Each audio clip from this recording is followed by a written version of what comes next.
Welcome back to GN Sports, brought to you by Blue Cross Blue Shield. Time for Gimme 5, the Northside Cubs edition after 4 years as the Cubs skipper, David Ross, out as manager, Craig Counsell.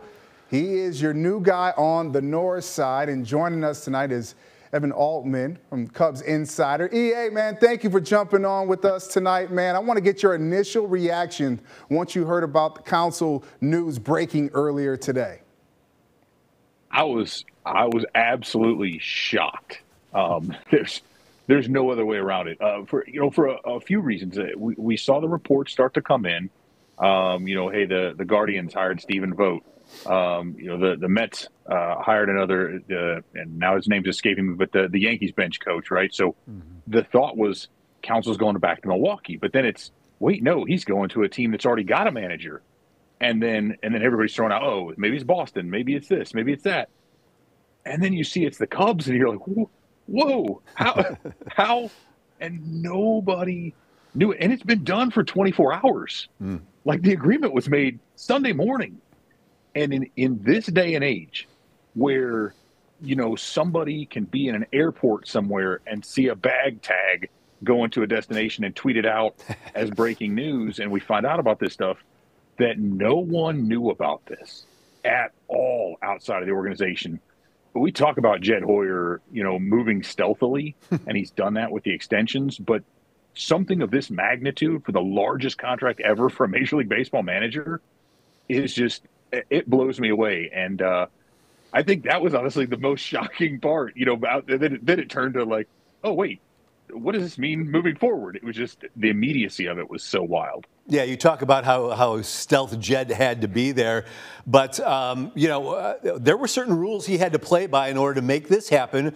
Obviously, Counsell had other suitors, and there's precedent for this in the Cubs organization just 9 years ago. Otherwise, Dave Ross is your manager in 2024, isn't he?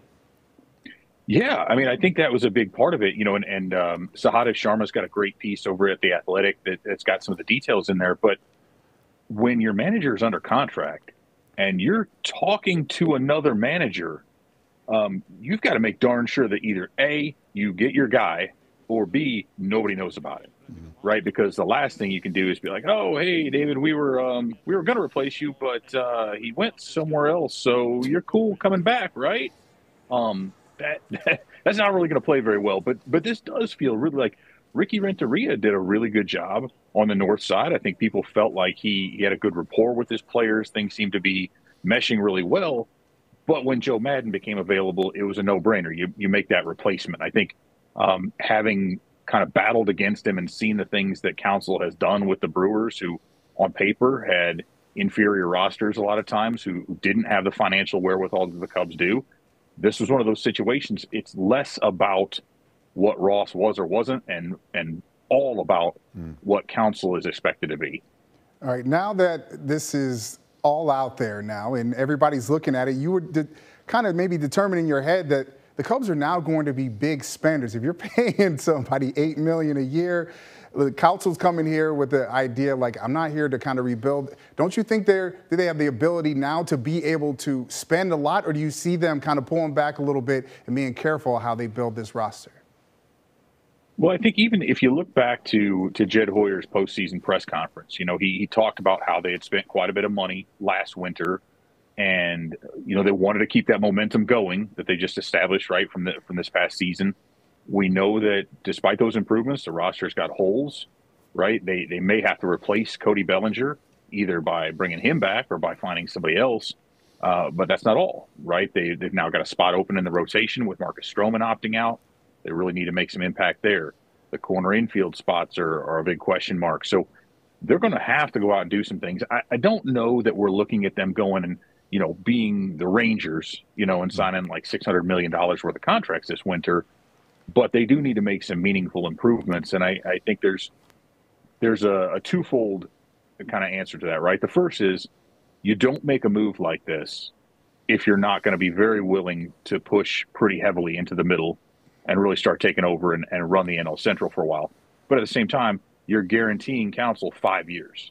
So it's not saying, hey, you've got to win in 2024, but rather we're expecting you to be able to help us to compete and start pushing really, really heavily. I mean, I think we're talking about division contention next season, and I think they're very, very serious about World Series, whether we're looking at, 25 and then through the remainder of his contract. And I'm sure we're going to find out more about what went into his decision to make this move when he's introduced at the press conference next week. But there had to be some other family factors, location factors for him to step away from the organization he grew up rooting for and was really really part of his fabric, and moving just on the other side of the border to the team you were battling it out with for the last 8-9 years. Yeah, I mean, you think about that, and he had spent so much time there. It was a decade as a manager. Let alone like he was firmly entrenched and grew up there, was part of the community.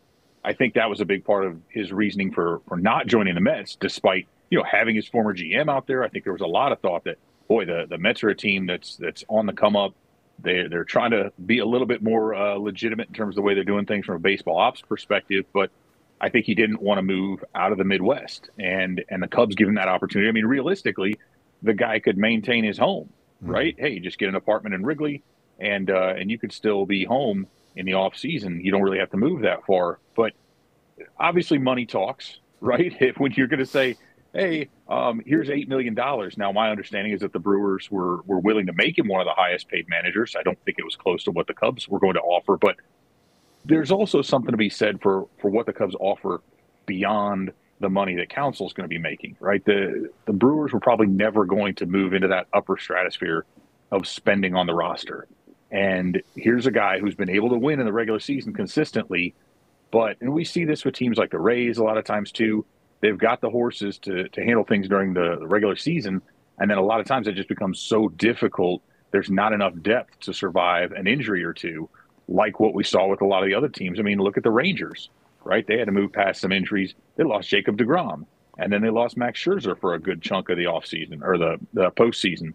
And so I think the Cubs offer a much better shot at winning beyond 162 games. And for someone like that who's so competitive, that had to have been very compelling.